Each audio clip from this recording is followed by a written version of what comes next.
안녕하세요. 오늘은 자연이 우리에게 선사하는 귀한 선물 6가지 약초에 대해 알아보는 시간을 갖겠습니다. 앵초, 야백합, 연교, 양재근, 어성초, 그리고 연자유까지 각 약초가 지닌 놀라운 효능과 독특한 특징, 그리고 정원에서의 활용법까지 자세히 살펴보겠습니다. 자연의 지혜가 담긴 이 약초들의 세계로 함께 떠나볼까요? 우리가 미처 알지 못했던 식물들의 힘과 그 효용성을 탐구하며 우리의 삶과 건강에 어떻게 긍정적인 영향을 미칠 수 있는지 깊이 있게 다뤄보고자 합니다. 먼저 첫 번째 약초인 앵초에 대해 이야기해 보겠습니다. 앵초는 여러분의 정원을 화사하게 밝혀줄 아름다운 다년생 초본 식물입니다. 봄이 되면 다채로운 색상의 꽃을 피워 사람들의 눈길을 사로잡죠. 앵초의 꽃은 붉은색, 분홍색, 보라색, 노란색, 흰색 등 매우 다양하며 그 아름다움은 관상용 식물로서의 가치를 더욱 높여줍니다. 잎 모양은 주름진 형태로 가장자리에 토미가 있어 독특한 질감을 자랑하며 이 잎 또한 약효를 지닌다고 알려져 있습니다. 이 아름다운 앵초는 그저 관상용으로만 뛰어난 것이 아닙니다. 예로부터 다양한 양리 효능으로도 주목받아 왔는데요. 앵초는 진통, 진경, 이뇨, 거담 효과가 있는 것으로 알려져 있습니다. 특히 환절기에 찾아오는 불청객, 감기 증상을 완화하는 데 오랫동안 사용되어 왔으며 목의 염증을 가라앉히거나 기침을 완화하는 데 도움을 줄 수 있습니다. 비타민C가 풍부하게 함유되어 있어 면역력 강화에도 도움을 줄 수 있으며 이는 특히 추운 계절이나 면역력이 약해지기 쉬운 시기에 우리 몸을 보호하는 데 기여할 수 있습니다. 흥미롭게도 앵초의 꽃과 잎은 모두 식용이 가능합니다. 신선한 샐러드에 넣어 아삭한 식감을 더하거나 향긋한 수프에 활용하여 요리의 풍미를 높일 수 있습니다. 특히 꽃은 은은한 향과 함께 시각적인 즐거움을 주어 음식의 품격을 높여줍니다. 서양에서는 앵초꽃으로 만든 와인도 즐겨 마셨다고 하니 그 활용 범위가 매우 넓다고 할 수 있습니다. 앵초는 특별한 한약명이 알려져 있지 않지만 그 자체로 약초로서의 가치를 충분히 인정받고 있습니다. 민간에서는 프리뮬라라고도 불리며 여러 문화권에서 그 효능이 구전되어 왔습니다. 정원식물로서 앵초는 화단이나 용기 재배에 매우 적합합니다. 햇볕이 잘 들고 촉촉한 습기가 유지되는 환경을 특히 좋아하며 이러한 조건만 충족된다면 여러분의 정원에 생기 넘치는 아름다움을 선사할 것입니다. 이른 봄부터 늦봄까지 지속적으로 꽃을 피워 정원에 활력을 불어넣는 역할을 합니다. 하지만 앵초를 섭취할 때는 몇 가지 주의할 점이 있습니다. 임산부, 아스피린 과민증 환자, 그리고 항응고제를 복용 중인 분들은 앵초 섭취를 피하는 것이 좋습니다. 특정 성분이 태아에게 영향을 미치거나 혈액 응고를 방해할 수 있기 때문입니다. 또한 일부 사람들에게는 피부 자극을 유발할 수 있으므로 민감한 피부를 가진 분들은 앵초를 만지거나 접촉할 때 세심한 주의가 필요합니다. 알레르기 반응이 나타날 경우 즉시 사용을 중단하고 전문가와 상담하는 것이 중요합니다. 다음으로 만나볼 약초는 야생의 아름다움을 간직한 야백합입니다. 야백합은 학명인 LILIUM-LANCIFOLIUM으로도 불리며 일반적으로 참나리 또는 호랑이 백합으로도 알려져 있습니다. 주황색 바탕에 검은 반점이 있는 화려한 꽃이 특징이며 그 강렬한 색상과 독특한 무늬는 여름철 정원에 이국적인 매력을 더해줍니다.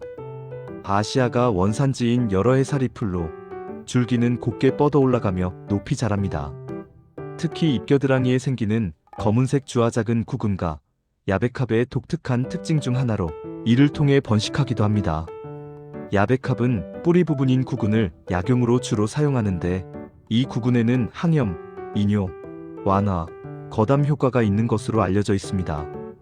염증을 줄이고 소변 배출을 촉진하며 장 운동을 부드럽게 하고 가래를 사귀는 데 도움을 줄 수 있습니다. 과거에는 심장질환, 흉통, 협심증 완화에 활용되기도 했습니다. 특히 가슴 답답함이나 심장 박동 이상 증세에 대한 민간요법으로 사용된 기록이 있습니다. 우리나라에서는 기침, 인후통, 심계항진 가슴 두근거림, 그리고 다양한 종기 치료에 야백합을 사용해왔습니다. 폐 기능을 강화하고 기관지염 증상을 완화하는데도 일정 부분 기여할 수 있다고 여겨져 왔습니다. 놀랍게도 야백합의 꽃은 위장 기능을 강화하는 데 도움을 줄 수 있다고 합니다. 소화를 촉진하고 위장 내 불편함을 줄이는데 긍정적인 영향을 미칠 수 있습니다. 구근은 식용이 가능하며 익혀서 먹으면 순무와 비슷한 맛이 난다고 전해집니다. 삶거나 쪄서 샐러드에 넣거나 볶음 요리에 활용할 수 있으며 영양가가 풍부하여 건강식으로도 좋습니다. 야백함 역시 앵초와 마찬가지로 특별한 한약명이 없지만 그 효능은 결코 가볍게 볼 수 없습니다. 민간요법과 전통의학에서 오랫동안 귀하게 여겨져 온 약초입니다. 정원식물로서 야백합은 그 독특하고 강렬한 아름다움으로 정원에 특별한 포인트를 줄 수 있습니다. 비교적 키가 크고 웅장한 모습을 보여주어 정원의 배경식물로도 훌륭하며 다른 꽃들과 어우러져 더욱 풍성한 경관을 연출합니다. 하지만 야백합 구근에는 스테로이드성 글리코사이드 성분이 함유되어 있어 과도하게 섭취할 경우 위장 장애를 유발할 수 있으니 주의해야 합니다. 오심, 구토, 복통 등의 증상이 나타날 수 있으므로 적정량을 지키는 것이 중요합니다. 또한 반려동물, 특히 고양이에게는 심각한 독성이 있을 수 있으므로 반려동물을 키우는 가정에서는 야백합을 심을 때나 다룰 때 세심한 주의가 필요합니다. 고양이가 야백합의 꽃, 잎, 줄기, 뿌리 등 어떤 부분이라도 섭취할 경우 급성 신부전을 일으킬 수 있어 매우 위험합니다. 세 번째로 소개해드릴 약초는 이른 봄의 전령사 연교입니다. 연교는 중국이 원산지인 낙엽 관목으로 아직 채 날씨가 풀리지 않은 초봄에 가장 먼저 노란색 꽃을 피워 봄이 왔음을 알립니다. 매년 겨울의 끝자락, 차가운 바람 속에서도 화사한 노란색 꽃망울을 터뜨려 사람들에게 따뜻한 희망과 생명력을 선사합니다. 가지가 아래로 부드럽게 늘어지는 특징이 있어 그 모습만으로도 운치 있는 정원 분위기를 연출하며 담장이나 울타리를 따라 심으면 더욱 아름다운 경관을 만들어냅니다. 연교의 한약명은 바로 연교입니다. 한의학 고서에도 기록되어 있을 만큼 오래전부터 중요한 약재로 사용되어 왔습니다. 연교는 한의학에서 매우 중요한 약재 중 하나로 폐열, 해독, 항균, 항염 효과가 뛰어난 것으로 잘 알려져 있습니다. 체내에 열을 내리고 독소를 제거하며 다양한 세균 및 염증에 대항하는 능력이 탁월합니다. 감기, 인후통, 편도선염과 같은 호흡기 질환뿐만 아니라 열을 동반한 다양한 염증성 질환에 효과적으로 사용되어 왔습니다. 또한 피부에 발생하는 종기, 발진, 여드름 등 염증성 피부 질환 치료에도 효과적입니다. 이뇨작용을 돕고 심장을 강화하는 효과도 지니고 있어 체내 노폐물 배출과 심혈관, 건강 유지에도 기여할 수 있습니다. 최근에는 연교가 이상지질혈증을 억제하는 효과가 있다는 연구 결과도 보고되면서 그 양리적 가치가 더욱 주목받고 있습니다. 이는 콜레스테롤 수치를 조절하고 혈관 건강을 개선하는 데 도움이 될 수 있음을 시사합니다. 연교는 정원수로도 매우 인기가 많습니다. 이른 봄에 만개하는 화려한 노란색 꽃은 겨울 동안 삭막했던 정원에 생명력을 불어넣고 보는 이들에게 따뜻한 희망을 선사합니다. 조경용으로도 널리 사용되며 공원이나 도로변에서도 쉽게 찾아볼 수 있습니다. 비교적 강한 생명력을 가지고 있어 관리하기도 수월합니다. 하지만 연교를 섭취할 때는 몇 가지 주의사항을 지켜야 합니다. 임신 중이거나 수유 중인 여성은 연교 사용을 피하는 것이 좋습니다. 임신 중에는 태아에게 영향을 줄 수 있고 수유 중에는 모유를 통해 아기에게 전달될 가능성이 있기 때문입니다. 또한 연교는 혈액응고를 늦출 수 있는 성분을 포함하고 있으므로 수술을 앞두고 있다면 출혈 위험을 증가시킬 수 있어 수술 최소 2주 전에는 연교 섭취를 중단해야 합니다. 지혈 관련 문제가 있는 사람들도 섭취에 신중해야 합니다. 약물과 상호작용할 가능성도 있으므로 다른 약을 복용 중인 경우 반드시 전문가와 상담 후 섭취해야 합니다. 다음은 조금은 생소할 수 있는 약초 양재근입니다. 양재근은 여러 해살이 풀로 들판이나 길가에서 흔히 볼 수 있는 식물입니다. 잎 가장자리가 물결 모양으로 독특하게 생겼으며 그 모양 때문에 소루쟁이라고도 불립니다. 뿌리가 굵고 길며 노란색을 띠는 것이 특징입니다. 이 뿌리 부분이 바로 약용으로 사용되는 주요 부위로 영양분과 약효 성분을 풍부하게 함유하고 있습니다. 양재근의 한약명은 양재근입니다. 예로부터 동서양을 막론하고 다양한 민간요법에 사용되어 왔습니다. 양재근은 완만한 설사 유발 효과가 있어 만성 변비 해소에 도움을 줄 수 있습니다. 장 운동을 촉진하고 배변 활동을 원활하게 하여 숙변 제거에도 기여할 수 있습니다.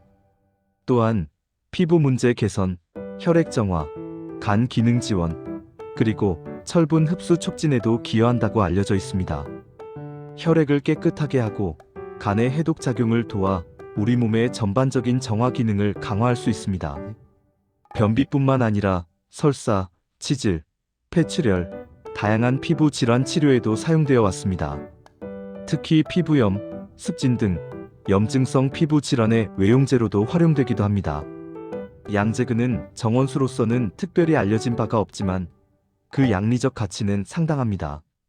척박한 환경에서도 잘 자라며 자연에서 쉽게 구할 수 있는 약초입니다. 그러나 양재근 역시 과다 복용 시 부작용을 일으킬 수 있습니다. 위장장애, 구역질, 심하면 피부염을 유발할 수도 있습니다. 특히 뿌리에는 옥살산 성분이 함유되어 있어 다량 섭취 시 신장에 부담을 줄 수 있습니다. 신장 결석, 관절염, 통풍 환자분들은 섭취에 특히 주의해야 하며 기존 질환을 악화시킬 우려가 있습니다. 임신 중이거나 수유 중인 여성은 섭취를 피하는 것이 안전합니다. 태아나 영아에게 좋지 않은 영향을 미칠 가능성이 있기 때문입니다. 어떤 약초든 마찬가지지만 양재근을 사용할 때는 반드시 적정량을 지키고 특정 질환이 있거나 임신 중인 경우에는 전문가의 지도를 받는 것이 현명합니다. 다섯 번째로 소개해드릴 약초는 독특한 향으로 유명한 어성초입니다. 어성초는 동남아시아가 원산지인 다년생 초본으로 우리나라에서는 제주도를 비롯한 남부지역에서 자생합니다. 잎에서 나는 독특한 생선 비린내가 특징입니다.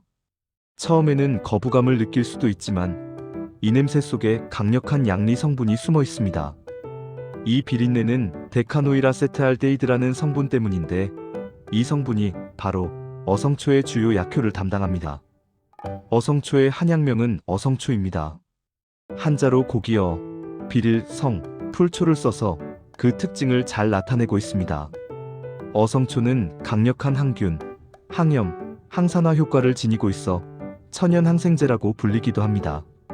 이는 세균, 바이러스, 곰팡이 등 다양한 미생물에 대한 억제 효과를 의미합니다. 면역력 강화에 도움을 주고 장내 유익균의 균형을 유지하여 장 건강을 증진시킵니다. 건강한 장은 전신 면역력과 직결되므로 어성초는 우리 몸의 전반적인 건강 유지에 중요한 역할을 합니다. 또한 다양한 염증을 감소시키고 피부 질환 개선에도 효과적입니다. 특히 아토피 피부염, 여드름, 습진 등 염증성 피부 문제에 효과적이며 피부 재생을 돕고 상처 치유를 촉진하기도 합니다. 혈액순환을 촉진하고 이뇨작용을 원활하게 하여 몸속 노폐물 배출에도 도움을 줍니다. 이는 부종 완화와 혈액 정화에 기여하여 몸을 가볍고 건강하게 유지하는 데 도움을 줄 수 있습니다. 최근에는 탈모 완화 및 두피 건강 개선에도 효과가 있다고 알려져 많은 사람들이 어성초를 이용한 샴푸나 두피 관리 제품에 관심을 가지고 있습니다. 두피의 혈액순환을 개선하고 모근을 강화하여 건강한 모발 성장을 돕는다고 합니다. 어성초는 정원수로도 활용될 수 있습니다.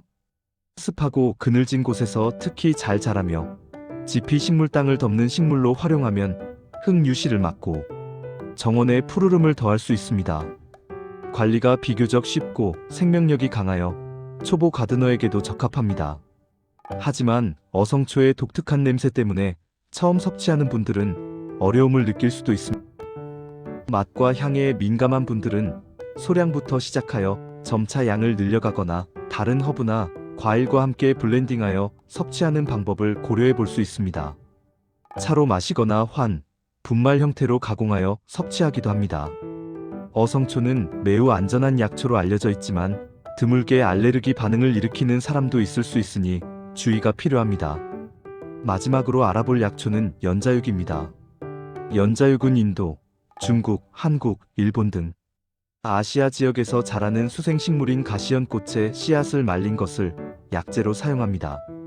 가시연꽃은 연못이나 습지에서 자라며 그 씨앗은 예로부터 식용과 약용으로 두루 활용되어 왔습니다. 부드럽고 담백한 맛으로 밥, 죽, 차 등 다양한 요리에 활용되며 그 영양가 또한 매우 높습니다. 연자육의 한약명은 연자육입니다. 한의학에서는 연자육을 수렴약으로 분류하며 기운을 모으고 안정시키는 효능이 있다고 봅니다. 연자육은 비위 소화기 개통을 돕고 정신을 안정시키며 신장 기능을 강화하는 효과가 뛰어납니다. 소화를 돕고 영양분 흡수를 촉진하며 위장 기능을 튼튼하게 하여 소화불량이나 설사, 증상 개선에 도움을 줄 수 있습니다. 또한 마음을 편안하게 하고 불안감을 줄여주어 불면증, 신경쇠약 등 정신적인 불안정 해소에 효과적입니다. 신장 기능을 강화하여 체내 수분 대사를 원활하게 하고 정력을 보강하는 데도 기여할 수 있습니다. 만성 설사, 유정정액이 저절로 흘러나오는 증상, 불면증 치료에 전통적으로 사용되어 왔습니다. 특히 밤에 땀을 많이 흘리거나 잠을 제대로 못 자는 사람들에게 추천되는 약재입니다. 또한 현대 연구에서는 연자육이 항산화, 항염, 혈당 조절, 간 보호, 심장 보호 효과를 지니고 있음이 밝혀지면서 그 가치를 더욱 인정받고 있습니다. 활성산소를 제거하고 세포 손상을 방지하며 체내 염증 반응을 억제하여 만성질환 예방에 도움을 줄 수 있습니다. 혈당 수치를 안정화하고 간세포를 보호하며 심장 건강을 유지하는 데도 긍정적인 영향을 미칩니다.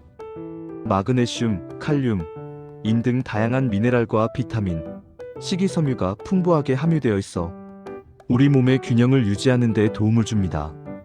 연자육은 정원수로서의 역할은 없지만 그 양리적 효능은 매우 다채롭고 중요합니다. 연자육은 섭취 방법도 다양합니다. 밥을 지을 때 넣어 먹거나 죽이나 스프에 넣어 영양을 보충할 수 있습니다. 차로 우려 마시거나 간식처럼 그대로 씹어 먹어도 좋습니다. 연자육을 섭취할 때는 몇 가지 주의할 점이 있습니다.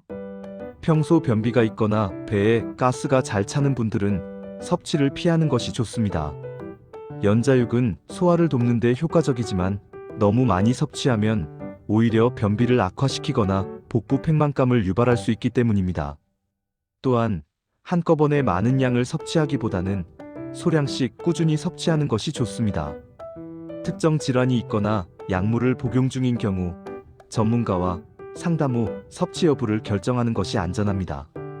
오늘은 앵초, 야백합, 연교, 양재근, 어성초, 연자육까지 6가지 귀한 약초들의 효능과 특징, 그리고 정원에서의 활용법과 주의사항에 대해 자세히 알아보았습니다.